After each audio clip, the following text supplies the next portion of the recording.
I've mentioned this before, and that is riding off-road actually taxes you more than riding on a smooth surface. You're forced to deal with more irregularities, and it sharpens your skills. So I do recommend trail riding for anybody that's trying to advance.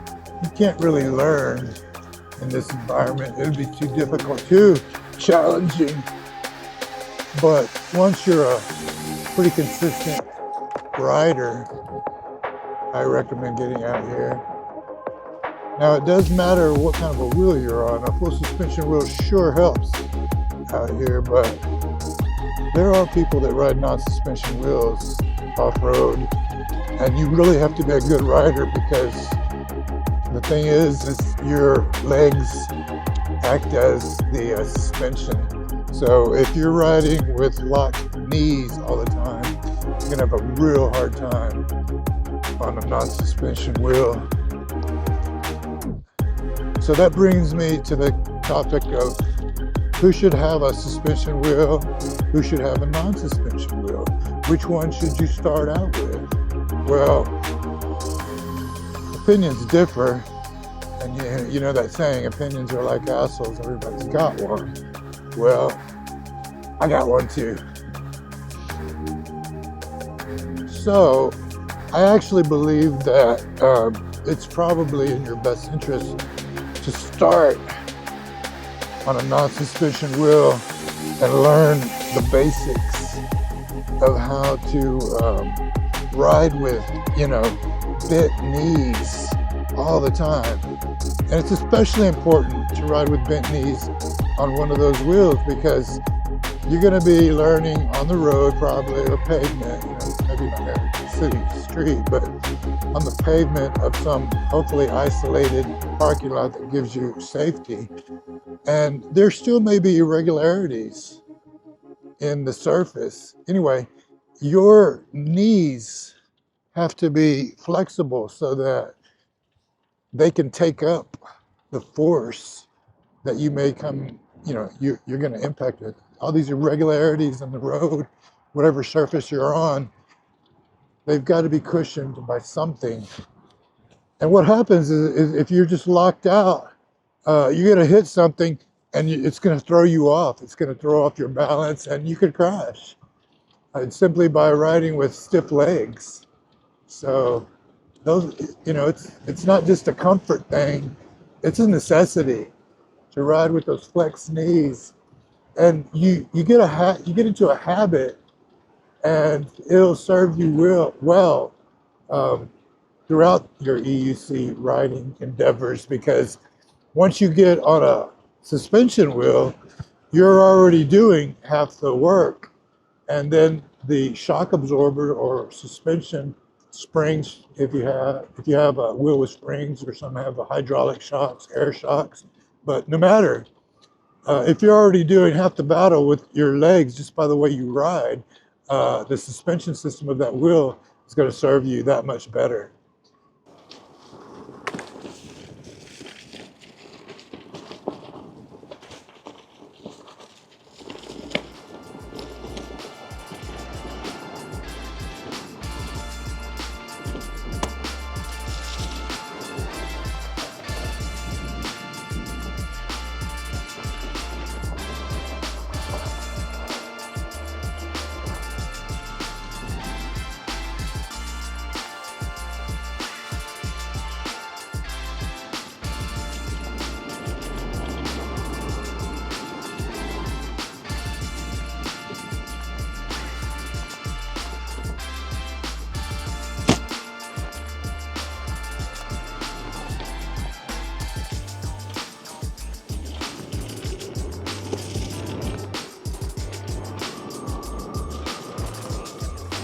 Single track, baby.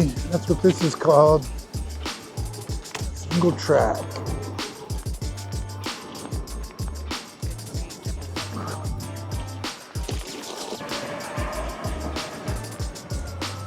A little jump here. Break. Straight jump. Yeah, that was cool. I almost want to do it again. I'm gonna do it from the other side, jumping up it instead of down it.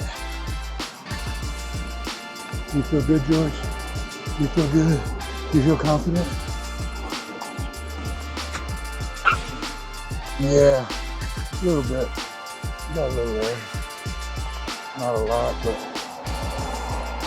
never trying to prove anything. Seems like it's easier jumping down it, or less risky jumping down it. So in the beginning, these obstacles were really challenging to me. Now they're just fun. A little bit of a challenge, but mostly just fun. But these were great to learn on, to practice your agility, timing, things like that. Practice keeping your knees bent, because these are irregularities. These are gonna force you to absorb some shocks. So I'm doing this a lot faster than I used to.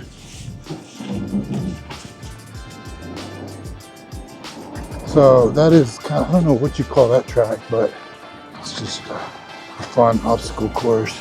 This is the actual pump track.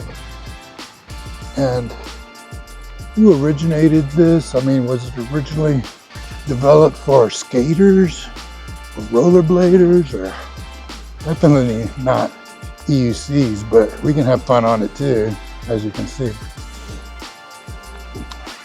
Probably a skater thing, although I don't see a lot of skateboards out here.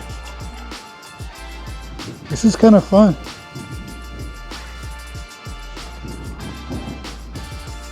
This thing scared the hell out of me in the beginning when I wasn't really comfortable with my controls, because you have such uneven surfaces.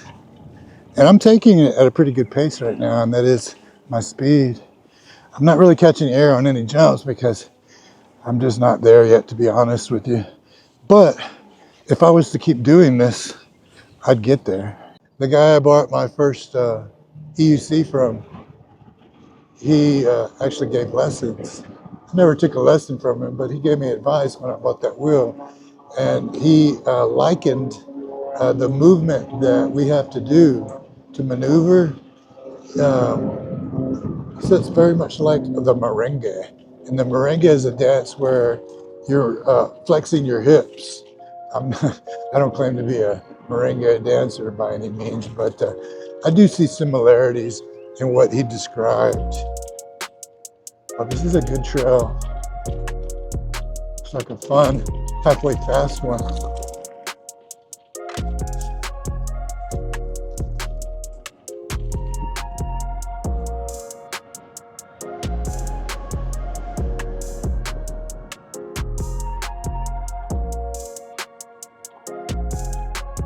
Oh, we gotta climb here. All right, let's see if George got it.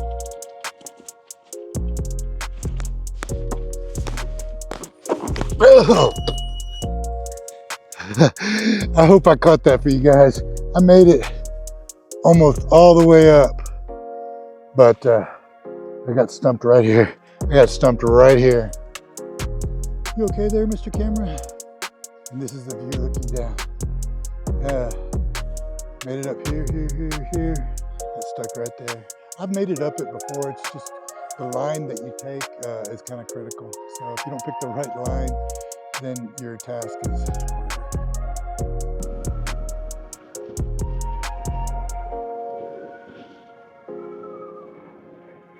Big open parking lots like this, perfect for practicing and for new riders. I definitely recommend it.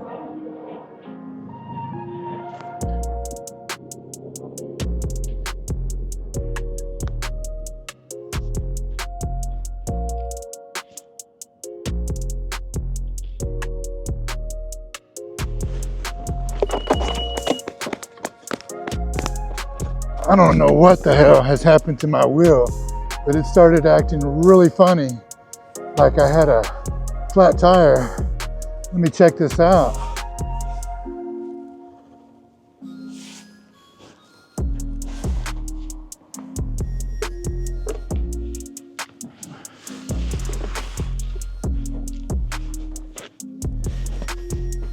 Yeah.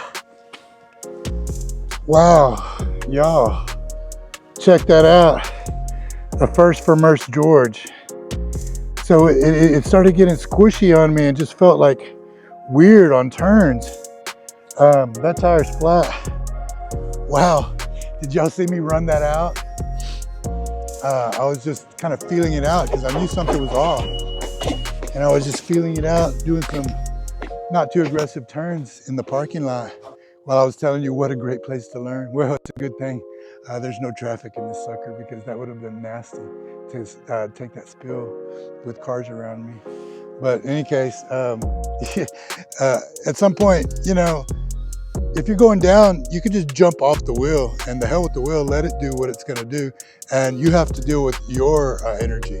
I mean, you've got energy, you're moving.